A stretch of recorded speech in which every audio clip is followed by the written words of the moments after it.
Hello everyone, it's Catherine here from Inky Fingered Cat, and I'm on my second voiceover because the first one just went wrong. So, I went to a crop a few weeks ago in Warrington and bought this kit from Hey Little Magpie, Sarah had put together. I'll pop a little picture up on the screen shortly of what it's meant to look like, but I do some slightly different things as per usual. But you can still see I pretty much am following what the picture the instructions say. I didn't read the instructions, I just looked at the picture and chose the bits that I wanted to include.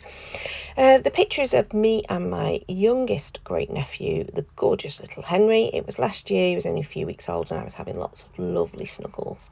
I totally dominated who was cuddling with Henry that day when we went to visit because I love newborns. The kit, as I say, came from Sarah. She'd curated it using, I think they're all American crafts. This is her original picture, so you can see it is very much looking very similar, but I've added some differences in when I've actually finished it off. So first of all, I've mounted it onto the brown and I've just took 1/2 inch off either side. I wanted it as a framing point. I'm not as keen when the pattern paper goes right to the edge, just doesn't do it for me. So that was one of the changes that I made. I did slightly move around a few of the little elements behind, and I also did quite a lot of gutting of the pieces so that I was not wasting anything. I like to get as much as I can out of a kit if possible, so even though it's only designed to do 1 page, if I can get 2 pages out of it with an extra piece of cardstock or something, that's what I try and do. So I am starting to adhere things together, and I'm just adhering them as a cluster at this point. What I'm a bit like, oh, why didn't I do that, is I completely forgot about distressing the edges, and it really would have benefited from it just to give a little bit of extra texture. But I mean, there's nothing wrong with the final page, it looks fine. But yeah, that's one of those things where you go, why didn't I distress the edges, how strange.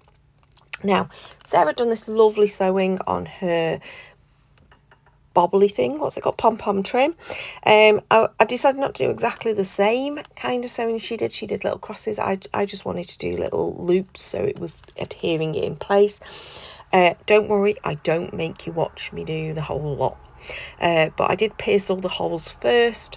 I sort of worked out how many bits of the grid it needs to be along, and then I went and did the sewing. But you can see here I made a little error, and really the pom-pom should have been facing out of the page. So at the moment it's facing into the page and it should have been facing out. It doesn't matter, I don't realise until the very end anyway.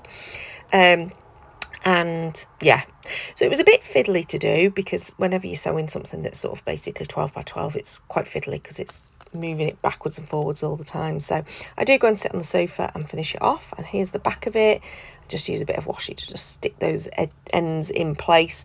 I have knotted them so they're not going to come undone. And now it's time for me to just think about what I'm going to do, and I decide I really want a bumpy edge on the end, and I had bought the Hey Little Magpie dies at the crop, and this was my first time using this particular one, and it's so cute. I really like it. It just really adds a different edge to that side. I just love it.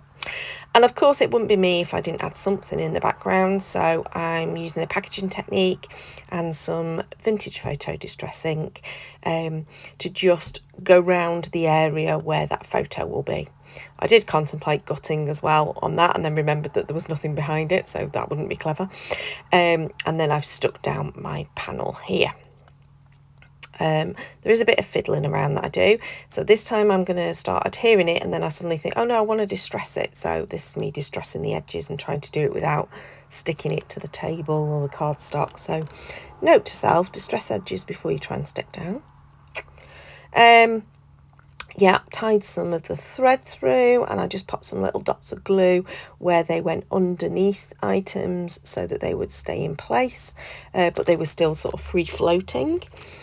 And then I've chosen to use some of the stamps from the Simon Says Stamp Beautiful Flowers kit, which actually would work beautifully with these papers if it, you know, I mean, obviously I've gone for a baby page, but would look lovely as a sort of wedding page or something. But I've added in the stamping of beautiful, loved, and then love and hugs. And then I decided it was a little bit wonky, so I just adjusted that, added an extra little element in, and decided it was done. So I hope you enjoyed it. You'll see in the pictures. Oh, sorry, I wasn't done. I had to add his name, and I used these little letter tiles that I've printed off, and I've got stacks and stacks of them to just add his name to the bottom. So I'm just cutting them out and adding them in. I actually got interrupted at this point because the neighbours lost their ball over the fence, so I had to go and run and pass it back to them, hence I disappear. And I also come back with a pork pie, which is, you know, as you do. I kind of forgot that the video was running, and that's what I'd done, so I've cut some out. But yeah, this is me back, and now it is done. So you can see the colours a little bit better in these pictures. It's a little bit of a yellow light when I'm sat at my desk, but I really loved using the kit, and it was quite nice to pretty much follow the instructions. Okay, I didn't really, but I looked at the picture and then I sort of copied. So thanks for the inspiration, Sarah. I think the kit's still available on the Hey Little Magpie website. If you enjoyed, please thumbs up, subscribe. Until next time, bye-bye.